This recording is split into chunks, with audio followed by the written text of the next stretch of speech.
Et si te transformer n'était pas seulement une question de développement personnel, mais un phénomène quantique? Depuis des décennies, la science explore la nature de la conscience, mais quelque chose demeure insaisissable: le rôle de l'observateur. En physique quantique, l'acte d'observation influence les particules. Et si ce principe s'appliquait aussi à ton esprit?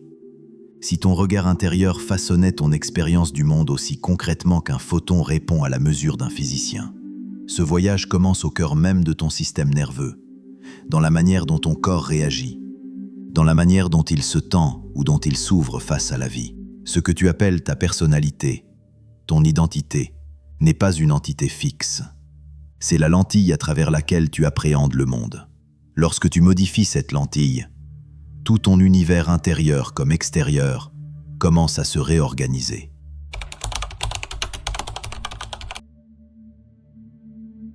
Chaque matin, dès le réveil, la plupart d'entre nous activent automatiquement les circuits du passé. Nous repensons aux problèmes d'hier, aux obligations qui nous attendent. Les mêmes manquements, les mêmes reproches, les mêmes petites voix intérieures d'insatisfaction. Ces pensées déclenchent des émotions familières: anxiété, culpabilité, frustration. Et instantanément, notre chimie corporelle se synchronise avec une version de nous du passé. Respiration plus courte et superficielle, tension musculaire, déséquilibre hormonal. Sans nous en rendre compte, nous commençons chaque journée prisonniers de notre propre biologie. À 35 ans, on estime que près de 95% de notre personnalité est devenue un ensemble d'habitudes mémorisées. Des schémas de pensée, des réactions automatiques, des croyances répétées des milliers de fois, sans avoir jamais été remises en question. Nous sommes alors, pour la plupart, des programmes ambulants, persuadés d'avoir du libre arbitre. Cette identité que nous croyons être aujourd'hui, nous ne l'avons pas choisie délibérément. Notre subconscient l'a construite pendant notre enfance, chaque fois que nous avons dû nous protéger de la douleur, du rejet ou de l'incertitude, dans des moments où l'échec paraissait trop dangereux pour s'y risquer. Cette identité protectrice nous a servi à l'époque, mais certains de ces mécanismes de protection continuent de fonctionner aujourd'hui, bien longtemps après que la menace initiale soit passée. Cette identité vit désormais dans ton système nerveux, méticuleusement conditionnée par ton subconscient. Elle est encodée dans la façon dont ton corps se crispe lorsque l'opportunité apparaît, la façon dont ton cœur se referme pour éviter la déception, la façon dont ta gorge se ferme quand tu dois poser tes limites et dire non. Ces réactions viennent de tes mémoires cellulaires, mais ne sont pas ta véritable nature, car tu es bien plus que cet ensemble de réflexes neurologiques et émotionnels. Tu as sûrement déjà ressenti cette envie de changer, mais quelque chose te ramène toujours en arrière, comme un élastique invisible. Ce n'est pas de la faiblesse ou de la médiocrité, c'est ton système nerveux qui essaie de maintenir le monde prévisible dans lequel il sait naviguer. Cela lui donne l'illusion de la sécurité et du contrôle. Pour lui, une douleur familière semble souvent plus confortable et plus attirante qu'un bonheur potentiel. Ce conditionnement crée un sentiment de stabilité, mais il enferme dans une réalité figée.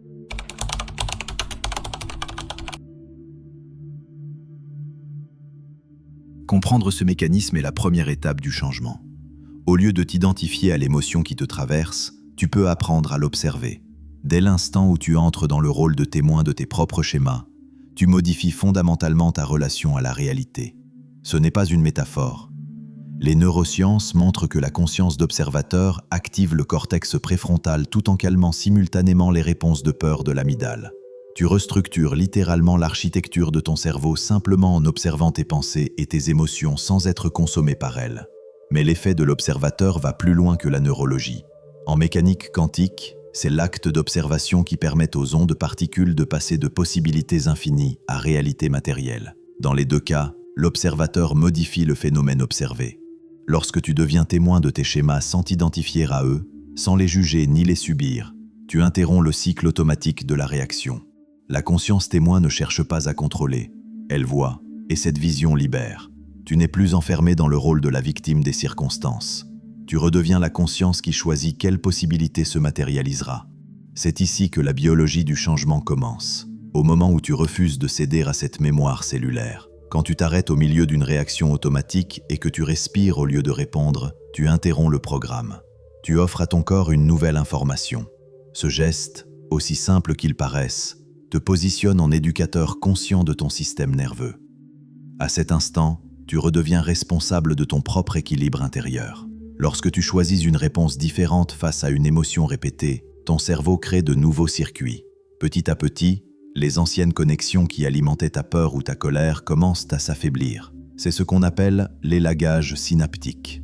Les connexions inutilisées s'estompent, et d'autres, plus cohérentes avec ton nouvel état, se renforcent. Ton cerveau s'adapte en permanence à ton expérience, et ton corps, à travers ses hormones et ses neurotransmetteurs, suit le mouvement. C'est une véritable rééducation biologique. Mais cela demande de la constance, car le subconscient veut revenir à la sécurité du connu. Il te soufflera 1000 raisons d'abandonner. Je suis fatigué, ce n'est pas le moment. Je n'y crois pas vraiment. Ces voix ne sont pas la vérité. Elles sont les échos du passé. Si tu apprends à les reconnaître, tu pourras les traverser sans te laisser influencer. C'est là le vrai défi. Rester présent au moment où ton corps réclamera l'ancien programme. Plus tu maintiendras cette voix, plus les anciennes connexions neuronales s'affaibliront et tu découvriras un nouvel espace intérieur, plus stable, plus libre.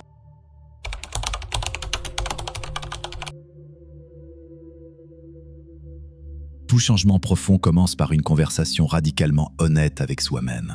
Pour réécrire ton futur, tu dois d'abord réécrire ton discours intérieur. Les mots que tu utilises, les phrases que tu répètes sans même t'en rendre compte, construisent la trame de ta réalité.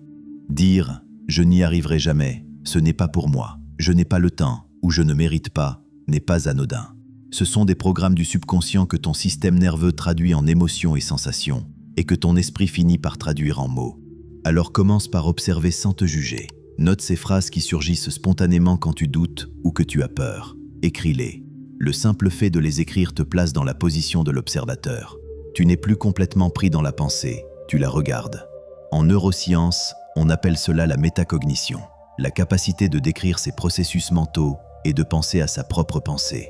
Cette aptitude joue un rôle clé dans la prise de décision, la résolution de problèmes et la régulation des émotions.